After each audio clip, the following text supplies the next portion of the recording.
Ladies and gentlemen, the story you are about to see is true. The names have been changed to protect the innocent.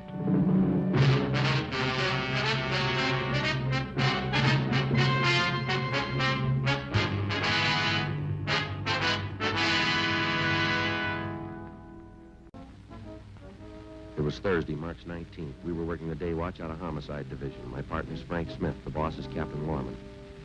My name's Friday. Somewhere in the city, there was a killer on the loose.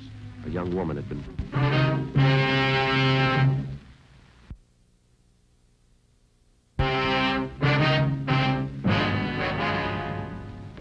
Barrette.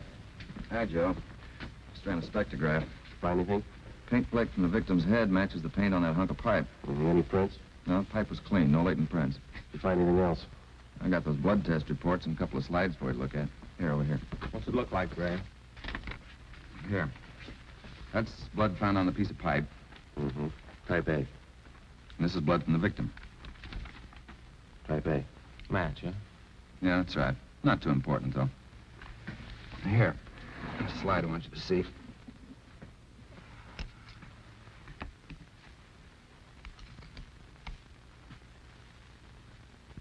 Here, Joe.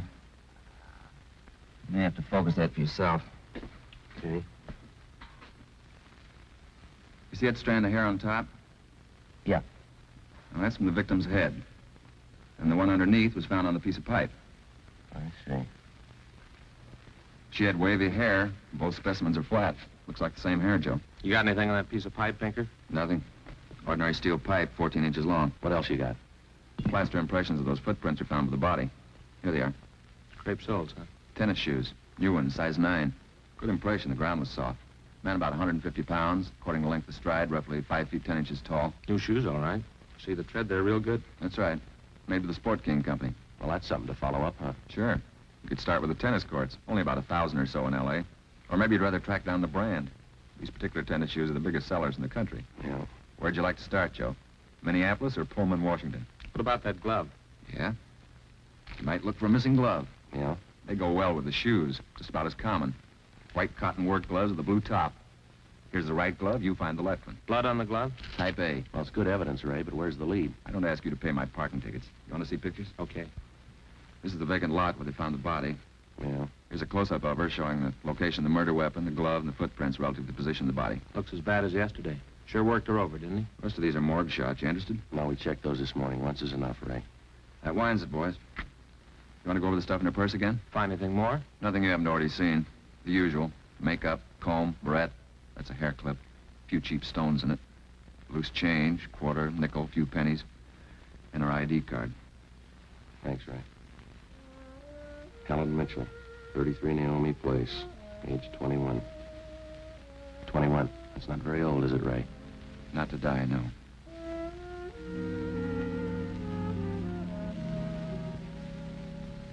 Helen Mitchell.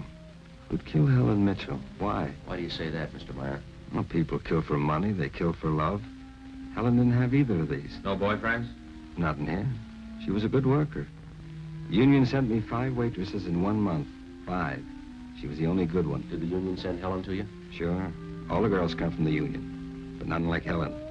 She was sweet, honest, and courteous. Mr. Meyer, did you know anything about her personal life? Just that she was a good worker. She didn't bring any of her personal troubles in here. Did she ever mention any men to you, anyone at all? No, none that I can think of. How much money did she make here? Well, I paid her $26.50 a week. It's not much for the work she did. Tips are pretty good. Helped make it more. Is her home address 33 Naomi Place? 33 Neil. Yeah, that's the place. Helen Mitchell. I don't know her. You the head of the union? Just a steward. I know most of the girls. This Mitchell girl, what did she look like? Small brunette, about 5'3". Here's her picture. Yeah. Pretty, wasn't she? Oh, sure. Placed her out at Alice's place. Nice little guy, out of Meyer. That's right. He seemed to think quite a lot of her. Yeah, she was a fine worker. Oh, sure, always right up in her dues. Paid all the assessments right on time. Thought you said you didn't know her. Not right off, I didn't. When she showed me that picture there, placed her right away. Know anything about her personal life? Wait a minute. Why all these questions? Ella Mitchell was murdered last night. Oh? Who did it? Know anything about her personal life? You can see my position, Sergeant. 1,200 girls. Check them in, check them out. They're just names to me till I see a picture of them. You wouldn't know if she had any boyfriends here in the union? Waiters, busboys? That I wouldn't know. Like I told you, Sergeant, I never knew Helen Mitchell. How'd you find me? Helen's landlady. We talked to her yesterday. She told us you worked at this store. Oh, funny, isn't it? What's that? See Gus over there, the fellow demonstrating the piano? A few weeks ago, I made a deal with him to give Helen piano lessons. I figured it'd help with her singing lessons. She wanted to be a singer, you know. Did Helen know that fella, Gus? No, she never met him. Who gave her the singing lessons, Miss Olson? She took from Ostrander, Paul Ostrander out on Melrose. A lot of movie people used to take from him. What do you know about her personal life? Well, how do you mean? Does she have any boyfriends? Well, yes. You don't seem sure, Miss Olson. Well, it's just that I don't know. I never asked Helen. But she did have a few days with Paul Ostrander. I don't think she was serious. How about Ostrander? Gee, Sergeant, I don't know. I don't want to involve anybody. You want to help us find the killer, don't you? Yes, but if you're thinking Paul Ostrander did, I'm sure he didn't kill her. No, gentlemen. I didn't kill Helen Mitchell. You gave her singing lessons, Ostrander. You knew her pretty well, didn't you? Yes, I gave her voice coaching for about a year and a half.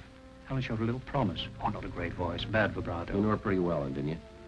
Why do you say that? You'd take her out once in a while, didn't you? No, I didn't know Helen socially at all. We know you had dates with her. Well, that's not true. The only times I saw her was when she came here to the studio for lessons. You better tell the truth, mister. We can prove you've been out with her. What's the matter? Afraid of the publicity? Is that it? Certainly that's it. I have a successful business here. I've spent years building it. Anything like this would ruin me. Then you have been out with her. Only a few times, nothing serious. And I had nothing to do with the murder. That's the truth.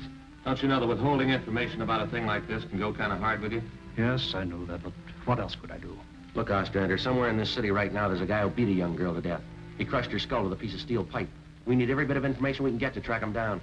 I know that, Sergeant. You could have come to us. We wouldn't run to the newspapers with it. The information's confidential. That's the way we treat it. Most of the time, it's the people who run to the newspapers first, and then come to us. That's right. People are their own press agents. Sergeant, I'd like to know what right you have to invade my privacy and lecture me on my civic duty. I'll tell you what right, Ostrander. We want the man who murdered Helen Mitchell. I got as much right as he had at 12:14 this morning. Come on, Joe. Yeah. Thanks. Sorry if we invaded your privacy. Homicide, Bechtel. I beg your pardon? No, ma'am, you've got the wrong extension. You want 2511. Just a moment, I'll transfer you. Hi, Captain's looking for you. Thanks, Dean. Switch is to 2511. Skipper? Frank? Joe? What you got? A notebook full of notes, crime lab full of evidence, nothing to tie them together. These some of the people you interviewed? Yeah, those and about a dozen more we didn't even bother to take notes on. It's hard to figure, Skipper. Everybody seemed to like the girl. Helen Mitchell. No known relatives. Single, unattached girl living all alone in the city. Few friends and no enemies, none we can find anyway. You satisfied all the people you interviewed are in the clear? Well, if we're going to stick to the simple robbery motive, they are. The kind of money Helen Mitchell made wouldn't interest those people. How you doing on the outside leads? Nothing. If we could just find one hole someplace, anything. All right, now look, you got a lab full of evidence across the street. You got a book full of names here. You got the pieces, now fit them together. You just don't add. Well, go over them and keep going over them till they do add. Anything from the informants? Nothing so far. No tips on anybody that's been dough heavy lately. Nobody shooting off their mouth. The guy we won't advertise. Figures himself a pretty smooth operator. Probably made a mistake somewhere along the line. We'll find it. Got a hot shot, Skipper. Yeah? 3220 Casino, woman, probable attack. All right, roll on it. We ran down the hotshot call for 3220 Casino. Turned out to be a typical dead-end lead. Her name was Mrs. Lillian Horn. For the past 5 years, Mr. Horn had been paid regularly on Wednesdays. He spent all day Thursday drinking up his paycheck and beating his wife. The call had no connection with the Mitchell murder.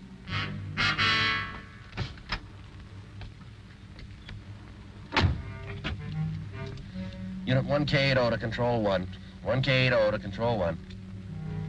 Control 1. 1K80. Go ahead. On the probable attack, 3220 Casino, Code 4, KMA 367. 1K80, roger. That was the beginning. For the next 3 days, we followed up every lead and every call, but they were all blind. All units were alerted, and they had as much information on the killer of Helen Mitchell as we did. Frank and I cruised throughout the entire Central Division. We covered every probable call that might have a connection with the murder. It didn't make any difference what the call was. If there was a possibility it might tie in with the Mitchell murder, we ran it down. We made it a 24-hour job.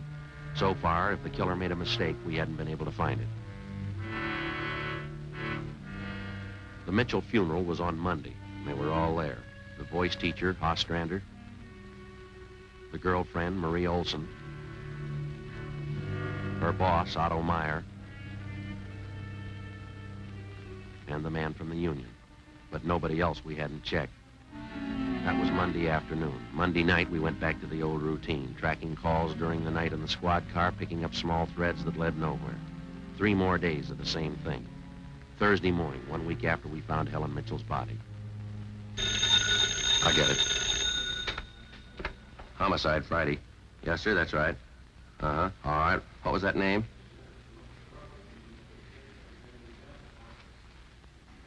Uh-huh. Yes, sir, I have that. And what was the address again? I see. All right, thank you. Now, what was your name? Hello. Guy says we ought to check on George Barlow, 418 White Oak Avenue. Yeah? Says he killed Helen Mitchell.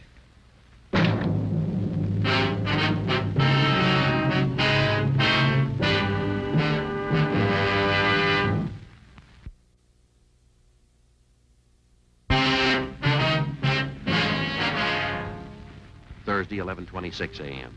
Frank and I drove out to check on George Barlow. He denied knowing anything about the killing of Helen Mitchell. He said that he didn't even know the girl. It was just the same as in any other case. An unsolved crime offering an opportunity to neighbors to get even with someone they dislike by accusing them of the crime in an anonymous call to the police. In the next few days, we got 10 other calls, all giving us the name of the murderer. Each of them had to be checked out. Each of them led nowhere. Saturday night, Frank and I were back in the squad car cruising the Central Division. Saturday night's a good night for robbery. By 10 p.m., we'd run down 4 various calls. I'm gonna pull over. Let's have a smoke, huh? Yeah. Right over there. 1285, roger. Unit 4R2, 1254, 1254 Tower Road. A woman screaming, code 2. We can handle that. Unit 1K80 to Control 1. 1K80 to Control 1. 1285, code 1. Control 1 to Unit 1K80, go ahead. On your 1254 Tower Road call, we are in the vicinity. We will handle. 1K80, roger. All right, let's go. Control 1 to 4R2, disregard your last call, handled by 1K80.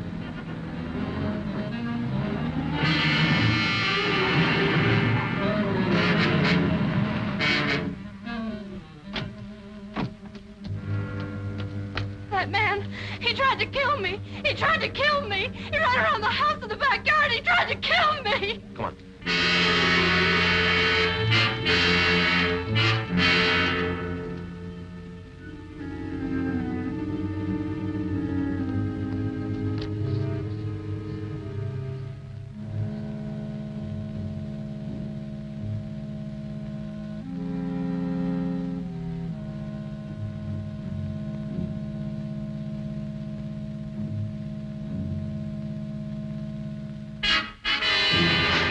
Hold it.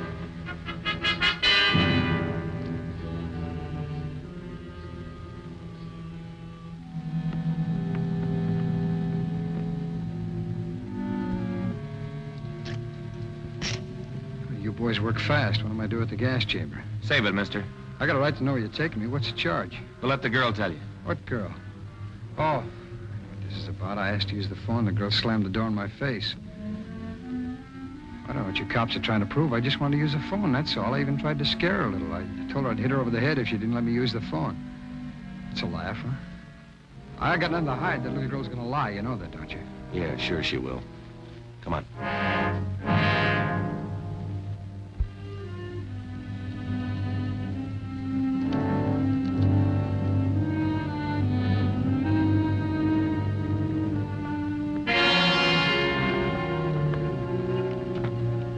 That's the man. He tried to kill me.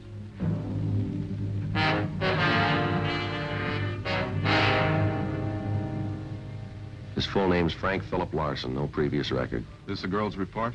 Yeah. Judy Scott. How old is she? 20. A real tough boy, isn't he? Forced his way into the house, beat her about the neck and arm.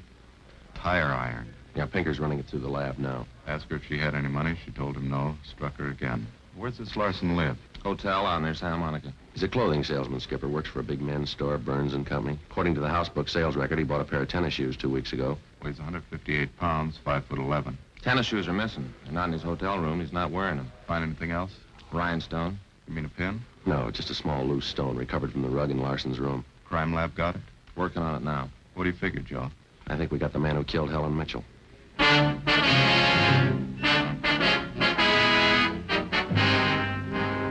few scraps of circumstantial evidence and a hunch. Really wasn't much to go on.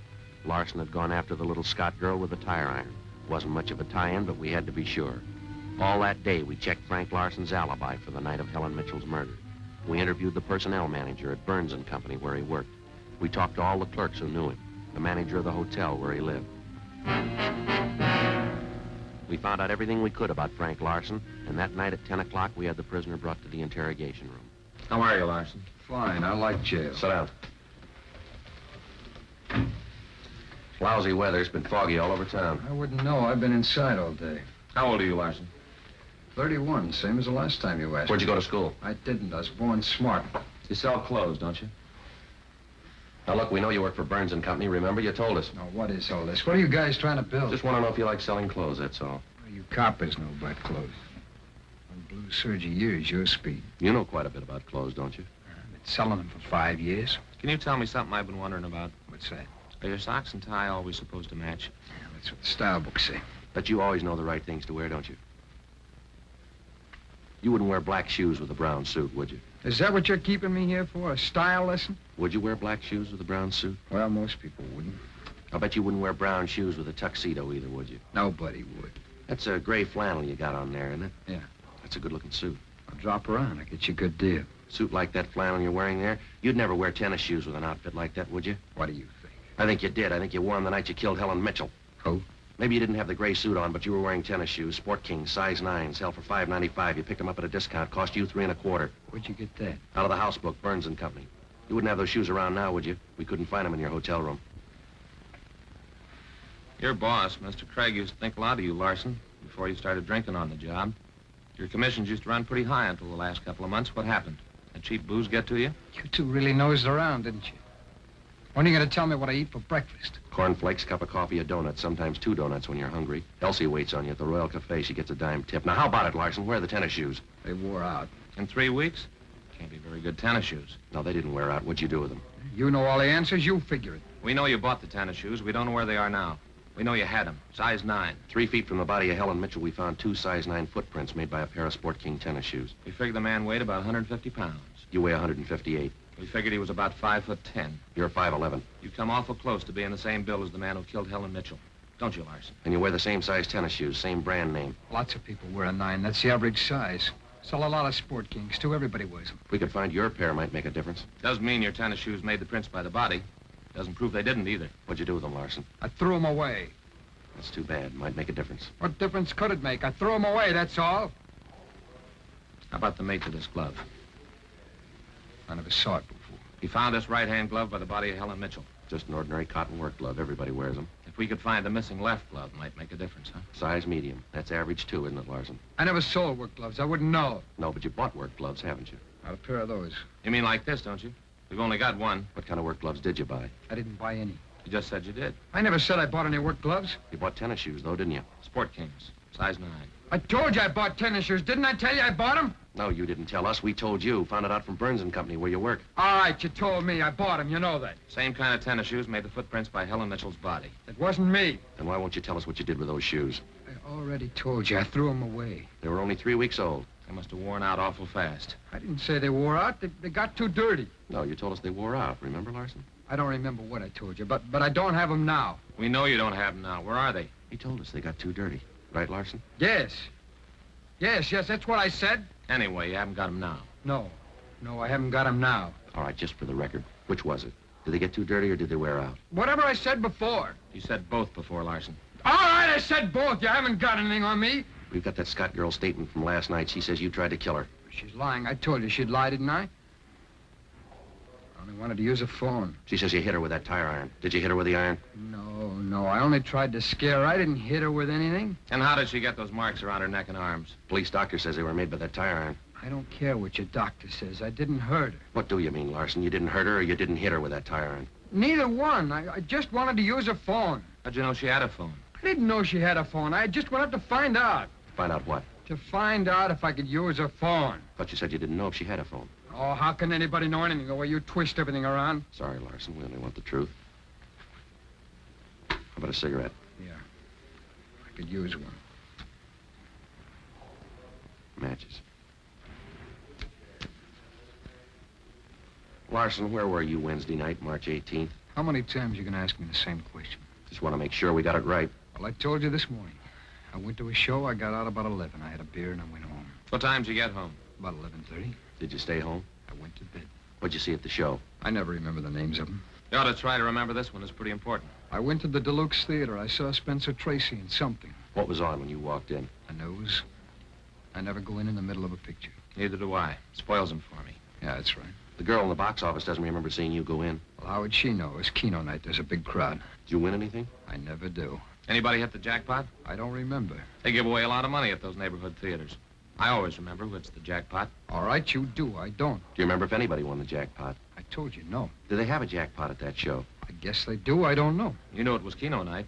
You should know if they had a jackpot. Maybe they had a jackpot. I don't know. I went out for a smoke. Now, you said the cartoon was on when you went in. Why do you always twist what I say? I told you the news was on when I went in. You remember anything about that newsreel? It was 10 days ago. How do I know it was in it? I only know it's a newsreel, that's all. You're lying, Larson. We checked your alibi. The manager of the theater had to cut that newsreel Wednesday night because the show was running long with Keno night. You didn't go to the show Wednesday night, did you? All right, maybe I didn't. I don't remember. What's the difference? The difference is you could have been in that vacant lot the same night, the night Helen Mitchell was murdered. I didn't kill her. You can't prove that. Sure you don't want to tell us what you did with those tennis shoes? I'm not going to go back over all that. I've told you all I'm going to tell you. You know how the Mitchell girl was murdered? How would I know? I don't know anything about it. She's on her way home from work as usual, about midnight. Of course, you were home in bed at that time. But you didn't go to the show that night, Larson. On her way home, Helen Mitchell always took a shortcut across a vacant lot. She's about halfway down through the lot when the murderer tried to grab her purse. She screamed and he struck her, hit her several times with a piece of steel pipe, 14 inches long. He beat her to death with that piece of steel pipe. And he dropped the pipe in the right-hand cotton work glove. He left 2 footprints, size 9, Sport King tennis shoes. I know all that. All right, here's something you don't know.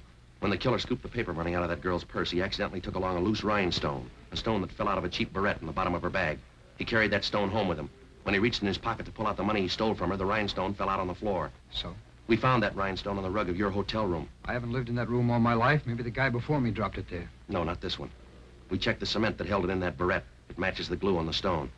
No, Larson, that rhinestone came from the hair clip that Helen Mitchell wore before she was murdered. That's enough to take you to the district attorney with. What am I supposed to say? We want you to tell us the truth. Why did you kill Helen Mitchell? Hi. Hi, Gene.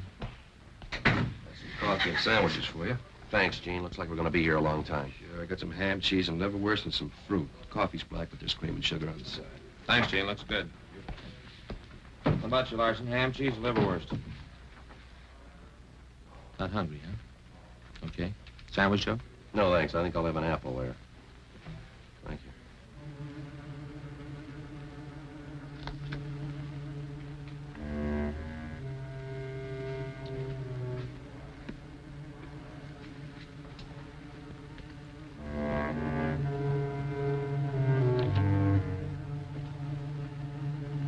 Come on, Larson, eat something. Good apple. Nice and crisp. Sure good coffee. Where'd Gene get this stuff? Cross Street. Eddie's? Mm-hmm. Very good. Well, drink your coffee anyway, Larson. It's getting cold. All right! All right! I didn't want to kill her. She screamed and I had to hit her. All I wanted was her purse, that's all I wanted, but no, she wouldn't give it to me. She had to fight back, so I hit her. All she had to do was give me her purse and I wouldn't have hurt her. I didn't know what I was doing. I was drunk. I was drunk. I didn't mean to kill her. I didn't mean to kill her. I didn't mean to kill her.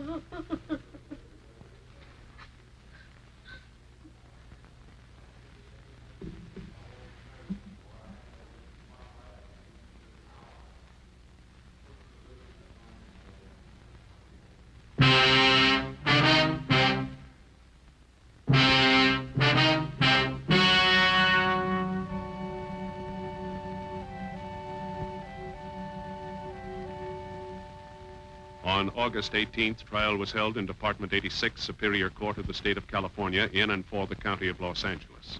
In a moment, the results of that trial.